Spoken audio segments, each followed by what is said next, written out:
Hi guys, welcome back to the channel.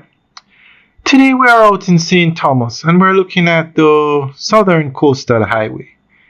Now you notice the road that we are on now, nicely paved, because this road was recently upgraded to a highway under the Southern Coastal Highway Improvement Project. Now look at the section that we're going to be driving on. They have had to dig up the road and do it over. Now, I think an investigation should be done to look into the Southern Coastal Highway. Too many sections of this road is like this. Too many sections they have to dig up and do over. Now, something went wrong. China Harbour Engineering Company was the main contractor, and the section they did from Kingston to Albion, no problems. The rest of the road from Albion to Port Antonio was done by local subcontractors.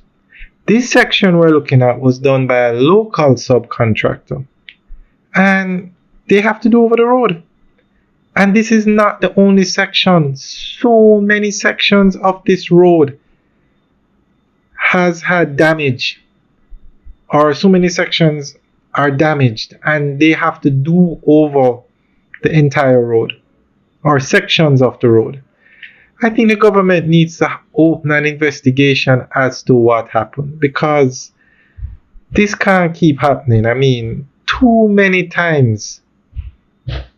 Especially this road project. Let's just focus on this road.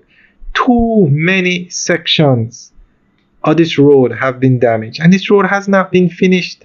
I don't think it has been a year. So guys, let us know what you think. See, another section of the road there, they had to dig up. See, another section here, they had to dig up. Now this road is a game changer for Morant Bay. Game changer. So if the road is damaged, it's going to cause a serious problem for commerce in Morant Bay. So guys, what do you think? Do you think the government should open an investigation as to what went wrong with the construction of this road? Leave your comments in the section below. Alright guys, enjoy the rest of the tour. Have a good day.